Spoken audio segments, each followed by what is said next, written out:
오늘은 시편 영성 연속 설교 세 번째 설교 말씀으로 위험에 처했을 때라는 제목의 말씀으로 은혜를 나누고자 합니다. 여러분 지금 위험에 처해 계신가요? 네, 혹여 그러신 분도 있으실 겁니다. 지금 마음이 평안하고 또 모든 것이 다 행복하고 기쁘지만 아마도 여러분들의 가정이나 여러분 자신도 지난 몇 개월 전 혹은 몇 년 전 혹은 살아오시면서 어려움과 환난에 처한 적은 아마도 누구나 한 번 혹은 여러 번 있으셨으리라고 생각을 합니다. 글쎄 믿지 않는 사람들 어려움에 처했을 때 어떻게 할까요? 무엇에 의지하죠? 도저히 어떤 방법으로 해결되지 않을 때 그럴 때 어떻게 합니까? 정보로 달려가기도 하고요. 혹은 친척집에 형제들한테 도움을 청하거나 또는 돈을 좀 빌려달라고 하거나 등등 여러 가지 그 어려움을 대처하기 위해서 여러 가지 방법을 쓸 겁니다. 그런 얘기 많이 들었습니다.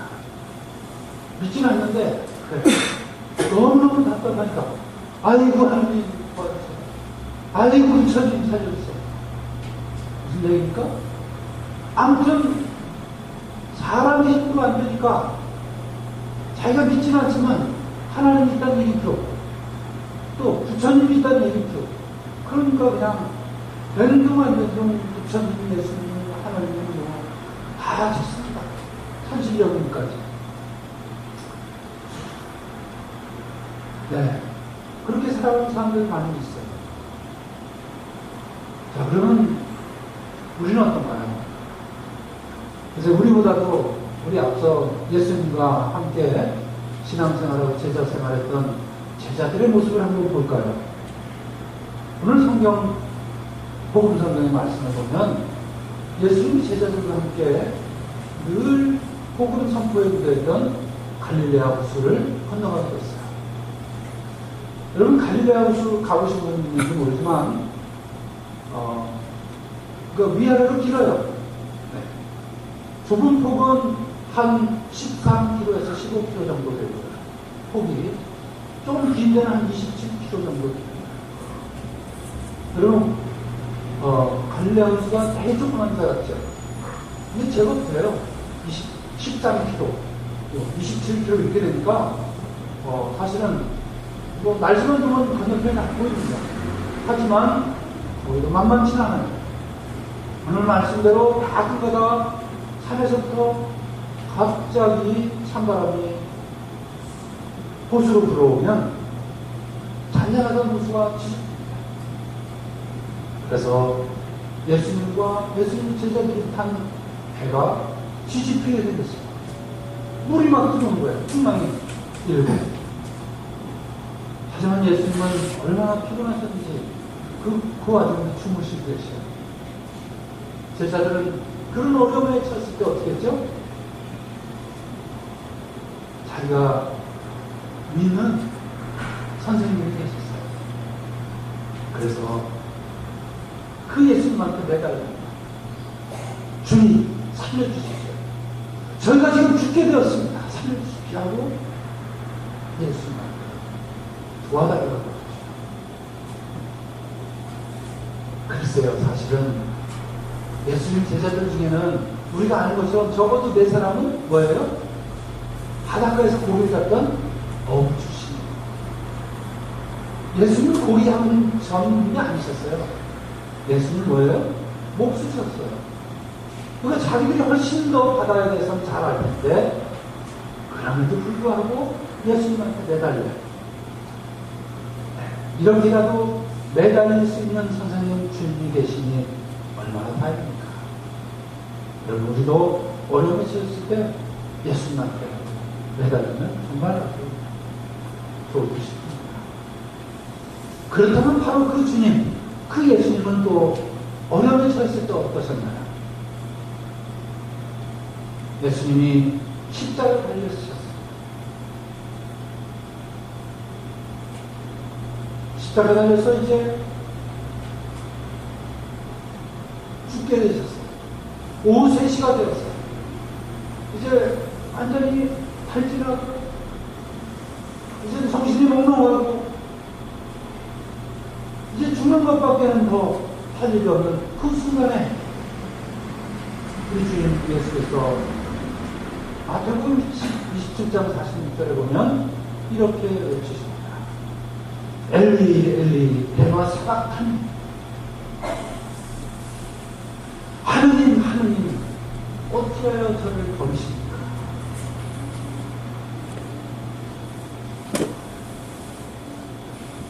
여러분, 이 말씀은 시편 22편의 1절 말씀, 시편 21편이 시작되는 말씀입니다. 이 말씀은 바로 다윗이 곤경에 처했을 때 살려달라고 하나님께 매달리는 절기의 말씀이에요.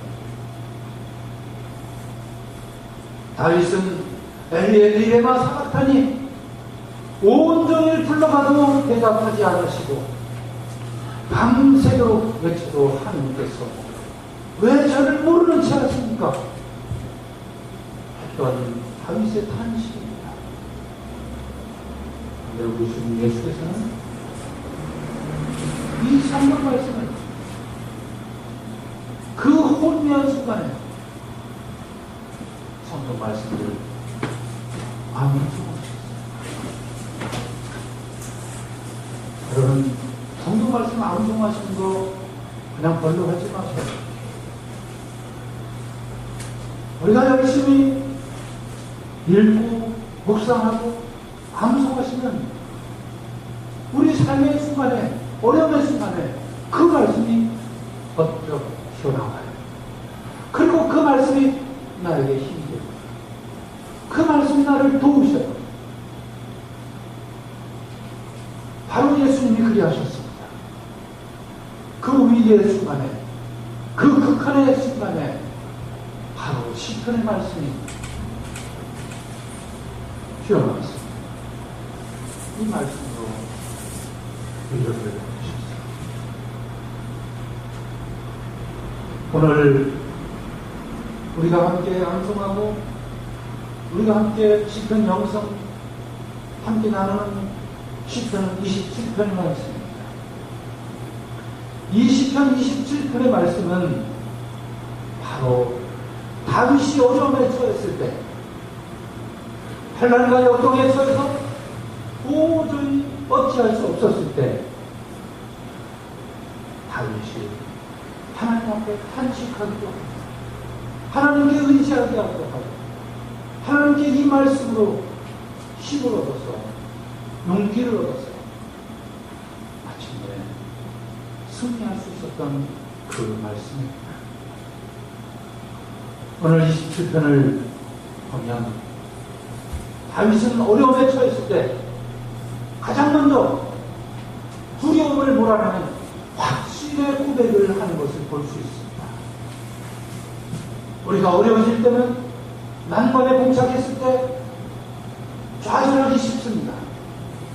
무기력해지기 쉽습니다. 용기를 잃기 쉽습니다. 하지만 다윗은 그 가운데 가장 먼저 했던 것이 바로 그 두려움과 공포를 몰아내는 확신의 고백을 하고 있다는 사실입니다. 시편 27편 1절 말씀 보면 야훼는 나의 빛이시오, 야훼는 나의 구원이시오, 야훼는 나의 피난처시입니다. 이렇게 고백하고 있습니다.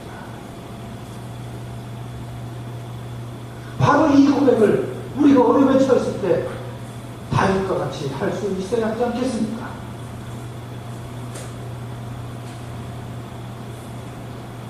한번 따라해봅니다. 야훼는 나의 빛이십니다. 야훼는 나의 구원이십니다. 하나님은 나의 피난처이십니다. 그렇습니다. 우리가 힘들고 어려움에 처했을 때 나의 구원이시오, 나의 피난처라고 고백하는 순간 일단 두려움이 사라질 줄 믿습니다. 그리고 나서 다윗은 두 번째로 이제 두려움을 몰아내는 확신 가운데 두 번째로 하나님과 영적인 교제를 나누고 있습니다. 하나님과 깊은 곳으로 들어갑니다. 눈을 들어 주변을 보면 너무나 상황은 어렵습니다. 마음은 떨려오고 그 두려움이 공포로 닥쳐옵니다. 하지만 그 순간에 다윗은 하나님을 믿음으로 확신하고 그리고 영적인 깊은 곳으로 들어가고 있습니다. 이것이 바로 하나님과 나누는 코이노니아 친구입니다. 오늘 27편 4절을 이렇게 고백하죠. 나의 소원은 한평생 야훼의 성전에서 머무는 그것뿐. 그리고 이어서 아침마다 그 성전에서 눈을 뜨며 야훼를 뵙는 그것만이 나의 낙이라. 주님과의 교제, 주님을 찬양하고 주님을 예배합니다. 이게 하나님과의 만남입니다. 하나님과의 교제입니다. 여러분 아는 대로 다윗은 성전을 짓지 못했습니다. 다윗이 왕이 되었을 때 가장 먼저 하고 싶었던 일이 뭐였냐? 성전을 짓는 것이었습니다. 그래서 다윗이 가장 먼저 한 일은 성막을 옮겨오는 일이었습니다. 첫 번째는 실패했습니다. 하지만 굴하지 않고 하나님께 기도하였습니다. 정결한 마음으로 레위인들 사제들을 불러서 마침내 출애굽의 그 성막을 예루살렘으로 옮겨왔습니다. 그리고 나서 가장 먼저 하고 싶었던 일이 바로 성전을 짓는 일이었습니다.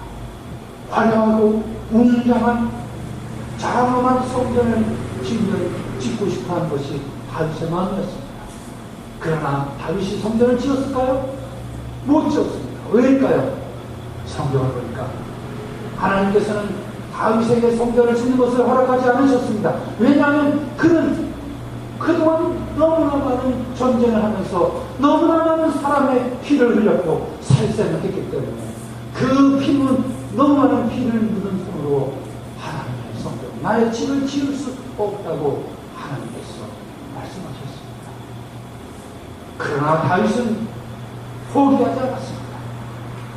성전을 짓는 것은 할 수 없었지만 그러나 그 성전을 짓기 위해서 저 레바논에서 아주 당시 가장 좋고 큰 백향목 목재를 쏘다가 그리고 돌을 나가다가 금과 은과 청동을 모아서 성전 지을 재료를 완벽하게 준비했습니다.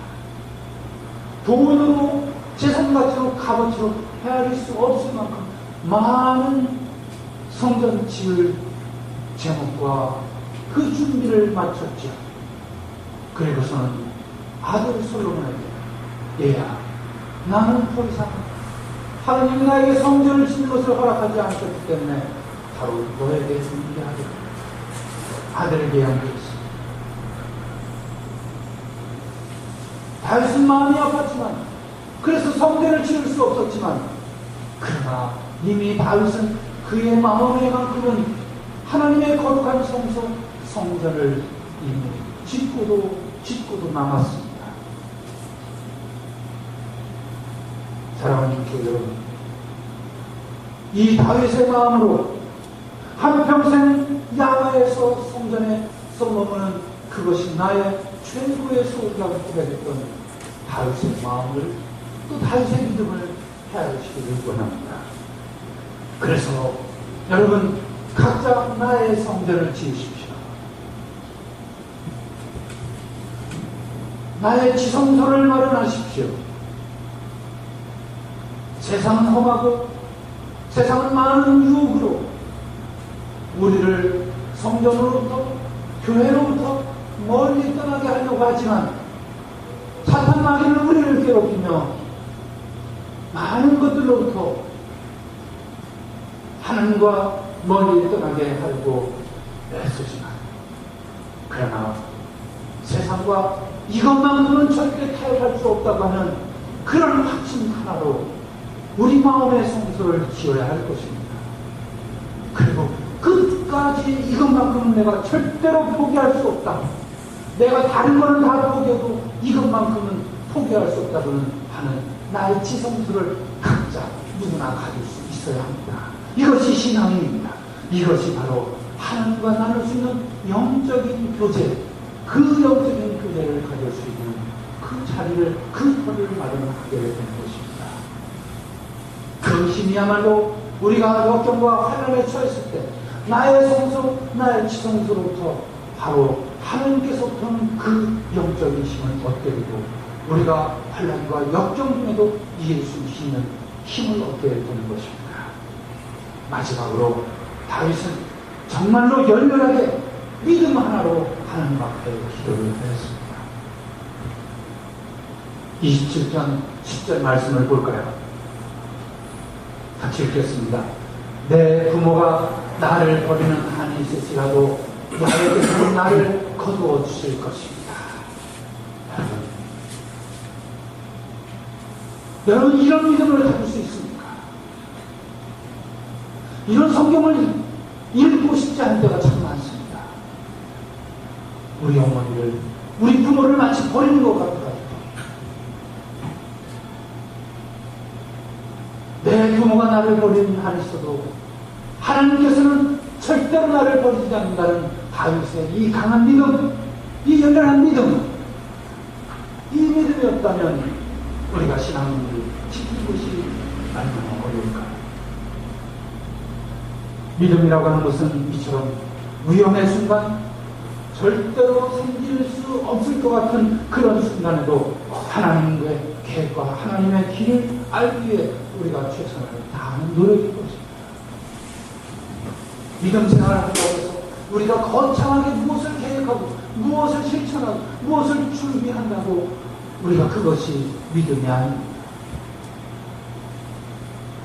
그것을 넘어서는 어려움들, 그 앞에서 어미가 나를 버릴지라도 하나님만큼은 절대로 나를 버리지 않는다고 하는 이 믿음을 가질 수 있다면, 그 믿음으로 다윗은 하나님 앞에서 모든 어려움을 이겨낼 수 있었습니다.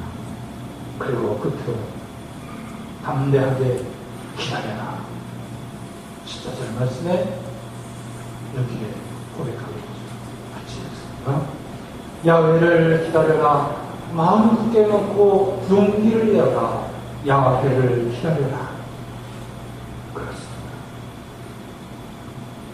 믿음은 우리에게, 우리가 용기가 부족할 때 우리를 일깨워 주시고, 그리고 그 용기로 어려운 가운데도, 정말 급박한 그 어려움과 환난의 순간에도 우리에게 기다릴 줄 아는 그런 힘을 허락하십니다. 용기를 가져라. 그리고 또 기다려라. 그렇습니다. 끊임없이 역경과 환난은 우리를 끊임없이 도전해. 역경이 없는, 환난과 시련이 없는 그런 사람은 세상에 없습니다. 신앙인이라고 해서 환난과 역경이 그저 다 피해가는 것이 아닙니다. 그리하여 우리가 역경을 만났을 때 오늘 다윗은 우리에게 이렇게 외칩니다. 고백합니다. 낙심치 마십시오. 하나님의 말씀을 신뢰하십시오. 환난이 우리를 절망케 하고 용기를 잃고 좌절할지라도 빛이요 구원이요 피난처이신 하나님만을 확신하십시오. 세상 무엇과도 바꿀 수 없는 하나님과의 영적인 교제를 하십시오. 참된 교제는 기도이고 찬송이고 예배입니다. 그리고 강한 믿음으로 하나님의 구원을 담대하게 기다리십시오. 마침내 믿음으로 승리하게 될 것입니다. 성도와 성도 나와 성령의 이름으로 말씀드립니다.